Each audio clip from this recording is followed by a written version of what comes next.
కావేరీ నది విషయంలో కర్ణాటకలో ఆల్ పార్టీ మీటింగ్ ముగిసింది.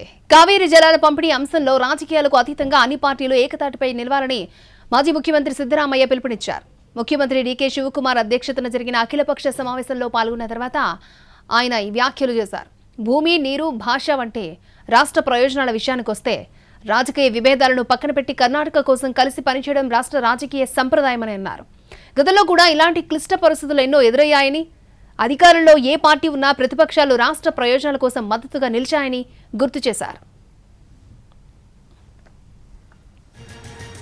రాజకీయాల కంటే రాష్ట్ర రైతులు, ప్రజల ప్రయోజనాలే ముఖ్యమంత్రి కర్ణాటక సీఎం డీకే శివకుమార్ స్పష్టం చేశారు. రాష్ట్ర ప్రయోజనాలకు భంగం కలిగే పరిస్థితుల్లో రాజకీయ భేదాలను పక్కన పెట్టి ఏకమవడం కర్ణాటక సంప్రదాయమని చెప్పారు. కావేరీ జలాల వివాదం కర్ణాటకకు కొత్తది కాదని, తరతరాలుగా ఈ సమస్యను రాష్ట్ర ప్రజలు ఎదుర్కొంటూ వస్తున్నారని డీకే శివకుమార్ పేర్కొన్నారు.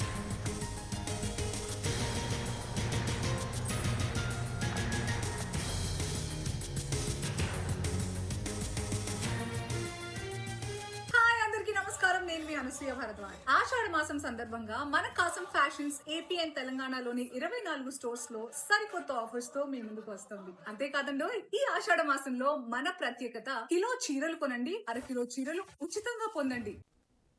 ಕಾವೇರಿ ವಿಚಾರದಲ್ಲಿ ರಾಜ್ಯದ ಜನರ ಹಾಗೂ ರೈತರ ರಕ್ಷಣೆಗೆ ನಾನು ಮತ್ತು ನಮ್ಮ ಸರ್ಕಾರ ಎರಡು ಕೂಡ ಬದ್ಧವಾಗಿದೆ.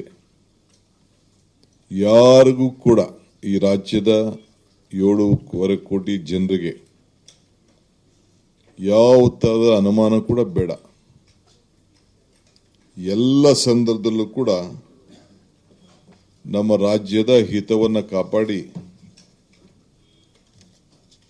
ಯಾರಿಗೂ ಕೂಡ ಅನ್ಯಾಯ ಆಗದ ರೀತಿಯಲ್ಲಿ ಆಡಳಿತವನ್ನು ನಮ್ಮ ಸರ್ಕಾರ ಬಂಗಾರಪ್ಪನವ್ರ ಕಾಲದಿಂದ ಹಿಡಿದು ವೀರಪ್ಪ ಮೊಯ್ಲಿಯವ್ರ ಕಾಲ,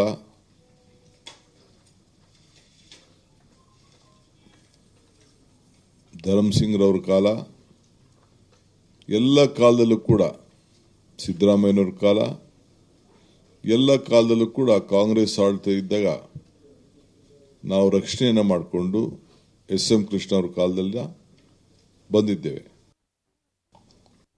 ಬಹಳಷ್ಟು ಸಮಸ್ಯೆ ಆ ವರ್ಣದೇವ ಮತ್ತು ನಿಸರ್ಗ ಪರಿಹಾರ ಮಾಡಿದೆ. ಆದರೆ ನಾವು ಸರ್ಕಾರಕ್ಕೆ ಹೇಳಿದ್ದೇವೆ, ಇದು ತಾತ್ಕಾಲಿಕವಾಗಿರುವಂತಹದ್ದು.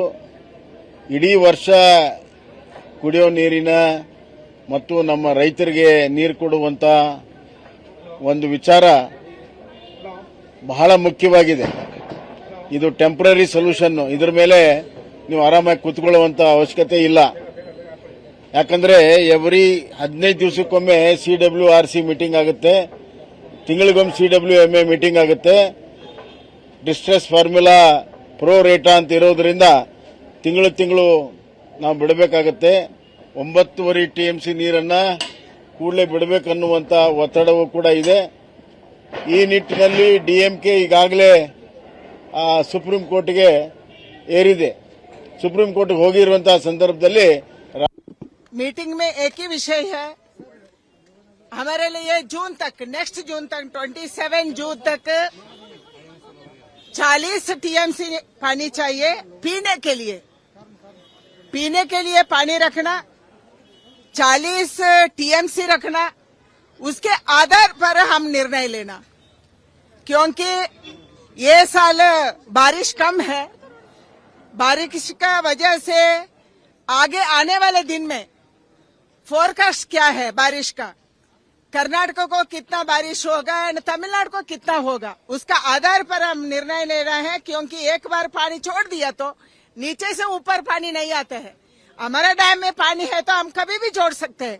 इसका आधार पर निर्णय लेने के लिए हम मीटिंग में बताए हैं.